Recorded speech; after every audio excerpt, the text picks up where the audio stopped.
नमस्कार विद्यार्थी मित्रांनो, सर्वांचं आपल्या यूट्यूब चॅनलला स्वागत आहे। आजच्या व्हिडिओमध्ये आपण शिक्षक पात्रता परीक्षा 2021च्या तयारीसाठी महत्त्वाचा व स्कोरिंग असणारा टॉपिक म्हणजेच बालमानसशास्त्र व अध्यापनशास्त्र या विषयाचे काही महत्त्वाचे प्रश्न पाहणार आहोत, जे की एक्झाममध्ये तुम्हाला कामाला येतील। एक्झाममध्ये असे प्रश्न येण्याची शक्यता आहे।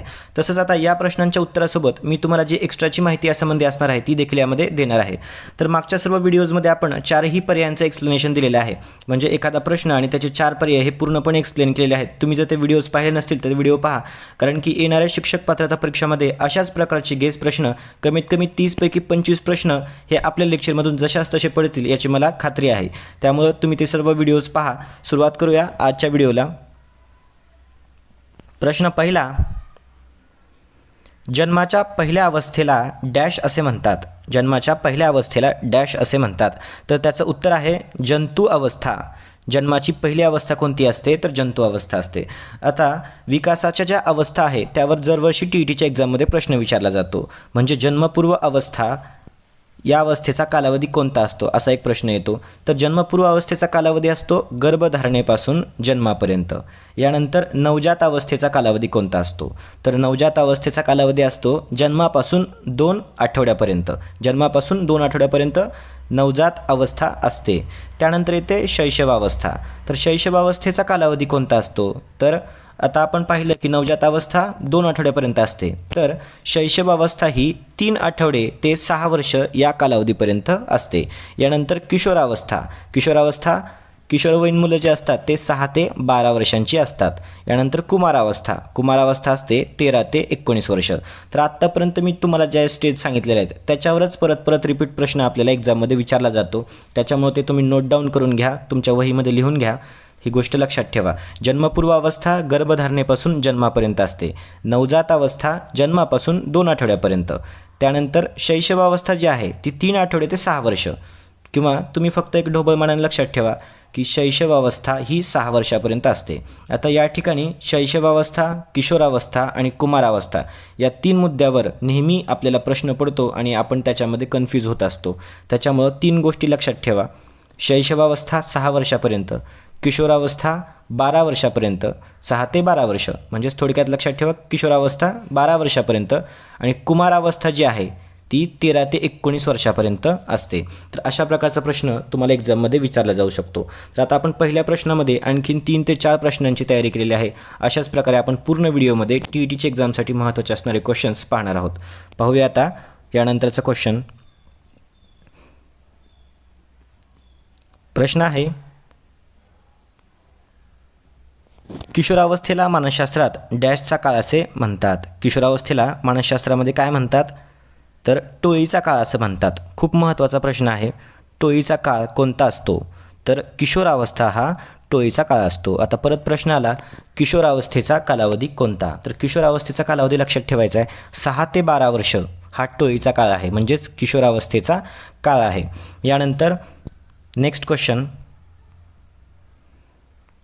वाढ संख्यात्मक असते तर विकास डॅश असतो। प्रश्न क्रमांक 170, वाढ संख्यात्मक असते तर विकास हा गुणात्मक असतो। 2 खूप महत्त्वाच्या गोष्टी आहेत, याच्यामध्ये तुम्ही अजिबात कन्फ्यूज व्हायचं नाही।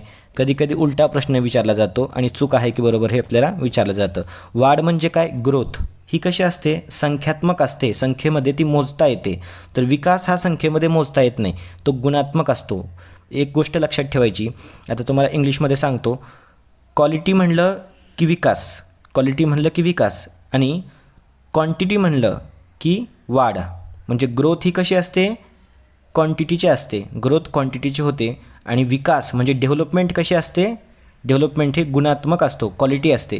विकास म्हणलं की क्वालिटी आणि वाढ म्हणलं की क्वांटिटी, या गोष्टी तुम्ही इंग्लिशमधून देखील लक्षात ठेवू शकता। मग वाढ संख्यात्मक असते तर विकास हा गुणात्मक असतो। खूप महत्त्वाचा प्रश्न आहे, टीईटीच्या एक्झाममध्ये यानंतरही विचारले जाण्याची शक्यता आहे। या 2 गोष्टीमध्ये तुम्ही वाढ आणि विकास याच्यावर आपल्याला नेहमी प्रश्न विचारले जातात आणि हा प्रश्न थोडासा कन्फ्युजिंग असतो, त्याच्यामुळे तुम्ही हे लक्षात ठेवा। यानंतर पुढचा प्रश्न बघू, डॅश ही अखंड आयुष्यभर चालणारी प्रक्रिया आहे। याचं उत्तर आहे शिक्षण। शिक्षण ही आयुष्यभर सतत अखंड चालणारी प्रक्रिया आहे, हे आपल्याला माहिती आहे। शिक्षण हे जन्मापासून चालू होतं ते अगदी मरेपर्यंत चालूच असतं। यानंतर पुढचा प्रश्न बघू, प्रेरणा ही वर्तनाला चालना देणारी एक डॅश शक्ती आहे। प्रेरणा ही वर्तनाला चालना देणारी एक आंतरिक शक्ती आहे. प्रेरणा म्हणजे काय? आपल्या आतमध्ये असणारी एक शक्ती जे की आपल्या वर्तनाला चालना देते. आंतरिक आहे, खूप महत्त्वाचं आहे. प्रेरणा बाह्य गोष्ट नाही, तर प्रेरणा ही कशी असते? आंतरिक शक्ती असते जे की आपल्या वर्तनाला चालना देत असते. प्रेरणेमुळेच आपलं वर्तन हे घडून येत असतं. यानंतर पुढचा प्रश्न बघू. डॅश ही एक जीवनाचा तयारीचा कालखंड आहे. तर शाळा जी आहे, शाळेमध्ये जीवनाची तयारी होते. जीवनाच्या तयारीचा कालखंड म्हणजे शाळा ही असते. यानंतर पुढचा प्रश्न. अनुवंश व डॅश हे घटक मुलाच्या विकासात जबाबदार आहेत. अनुवंश आणि परिस्थिती हे नाव आपण परत परत सोबत घेत असतो. तर अनुवंश आणि परिस्थिती हे दोन घटक मुलाच्या विकासामध्ये खूप महत्त्वाचे असतात. कारण वेगवेगळ्या भौगोलिक भागामध्ये आणि वेगवेगळ्या परिस्थितीमध्ये प्रत्येकाचा विकास हा वेगवेगळा होत असतो. कारण परिस्थिती खूप महत्त्वाची असते. अनुवंश हा महत्त्वाचा आहेच, परंतु बालकाच्या विकासासाठी त्याच्या लहानपणापासून त्याच्या आसपासची परिस्थिती जी आहे, त्याच्या भौगोलिक परिस्थिती किंवा आणखीन सामाजिक परिस्थिती, या दोन्हीही महत्त्वाच्या असतात मुलाच्या विकासामध्ये. त्याच्यामुळं अनुवंश आणि परिस्थिती हे दोन्ही शब्द तुम्ही लक्षात ठेवा. एक्झाममध्ये जेव्हा अनुवंश येईल तेव्हा आणखीन तुम्ही गोष्ट एक आठवायला पाहिजे की परिस्थिती देखील अनुवंशासोबत तितकीच महत्त्वाची आहे. यानंतर पुढचा प्रश्न बघू. प्रेम ही बालकाची डॅश गरज आहे, मानसिक गरज आहे. आता लहान बालकाला, एक अगदी लहान असणारं मूल, त्याला अगदी म्हणजे जवळ घेऊन प्रेमाने बोलल्यानंतरच ते बालक कसं राहतं, एखाद्या म्हणजे समूहासोबत ते राहत असतं. म्हणजे प्रेम ही बालकाची खूप जवळची गरज असते. प्रेम बालकाला आवश्यक असतं. त्याच्यामुळं प्रेम ही बालकाची मानसिक गरज आहे. म्हणजे तो बालक मानसिकरित्या सुरक्षित त्या ठिकाणी तो अनुभव करतो, त्याच्यामुळे तो बालक राहत असतो. तर प्रेम ही बालकाची मानसिक गरज आहे. यानंतर पुढचा प्रश्न बघू.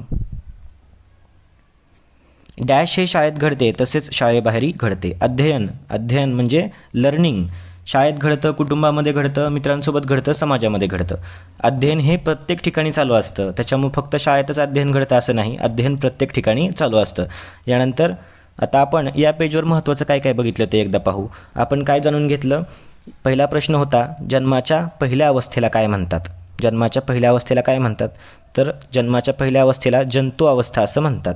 तर याच्यामध्ये आपण माहिती करून घेतली की जंतू अवस्थेसोबत आणखीन विकासाच्या कोणकोणत्या अवस्था आहेत. तर त्याच्यामध्ये आपण पाहिलं, जन्मपूर्व अवस्था कधी असते?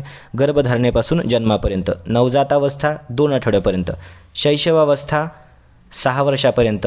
किशोरावस्था 12 वर्षापर्यंत आणि कुमारावस्था 13 ते 19. इतकीच माहिती तुम्ही लक्षात ठेवा. प्रश्न आला तर या 5-6 मुद्द्यावरच येणार आहे. नवजातावस्था 2 आठवड्यापर्यंत, शैशवावस्था 6 वर्षापर्यंत, किशोरावस्था 6 ते 12 वर्ष, कुमारावस्था 13 ते 19 वर्ष. आता बऱ्याच वेळेस किशोरावस्था आणि कुमारावस्था हे दोन शब्द जरा थोडे सारखे वाटतात, त्याच्यामुळं त्याच्यावरच प्रश्न विचारला जातो. तर किशोरावस्था 6 ते 12 वर्ष आणि कुमारावस्था 13 ते 19 हे तुम्ही कालावधी लक्षात ठेवा. याच्यामध्ये तुमचा मार्क जाणार नाही. बघूया आता पुढचा प्रश्न. प्रश्न क्रमांक 177.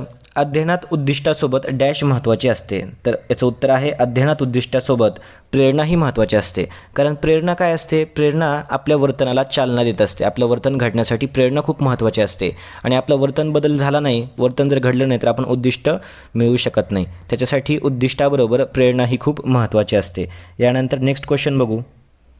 वाढ आणि डॅश हे दोन शब्द व्यवहारात आपण एकाच अर्थाने वापरतो. याचं उत्तर आहे, वाढ आणि विकास आपण काय करत असतो? व्यवहारामध्ये एकाच अर्थाने वापरत असतो. वाढला आपण विकास म्हणतो आणि विकासाला वाढ म्हणतो. तर सायंटिफिकली या दोन शब्दांचा खूप वेगळा अर्थ आहे. वाढ ही कशी असते? ग्रोथ ही कशी असते? तर ग्रोथ ही संख्यात्मक असते, वाढ संख्यात्मक असते, तर विकास हा गुणात्मक असतो. हे दोन वाक्य लक्षात ठेवा. एक्झाममध्ये जशास तसे हे वाक्य विचारले जातात. वाढ ही संख्यात्मक असते आणि विकास हा गुणात्मक असतो. विकास म्हटलं की क्वालिटी आणि वाढ म्हटलं की क्वांटिटी. यानंतर पुढचा प्रश्न बघू. डॅशने संक्रमित झालेल्या गुणदोषांचा परिणाम बालकांच्या विकासावर झालेला दिसून येतो. गुणदोष जे असतात ते अनुवंशाने संक्रमित होत असतात. गुण आणि दोष दोन्हीही डॅशने संक्रमित झालेल्या गुणदोषांचा परिणाम बालकाच्या विकासावर झालेला दिसून येतो. आता मगाशी आपण पाहिलं की बालकाच्या विकासावर परिणाम करणारे घटक कोणते आहेत? तर अनुवंश आहे आणि परिस्थिती आहे. तर अनुवंशामध्ये गुण आणि दोष दोन्हीही संक्रमित होत असतात बालकामध्ये आणि त्याचा परिणाम बालकाच्या विकासावर होत असतो.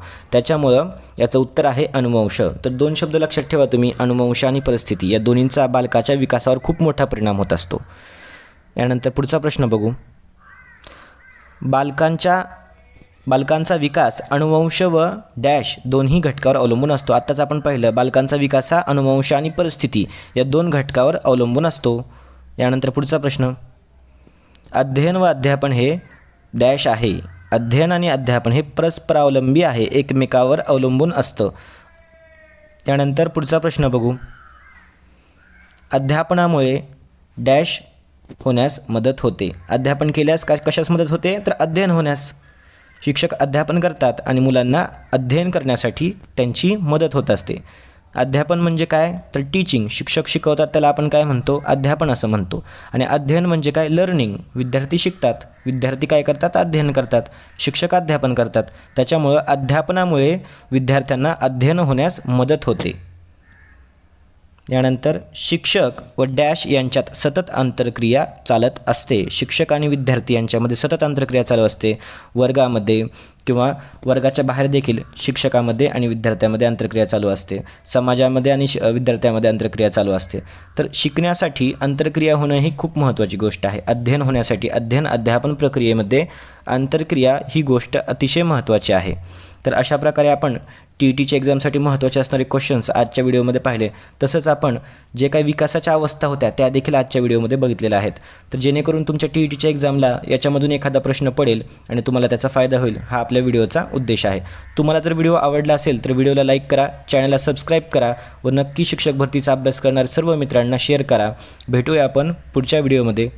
थँक्यू.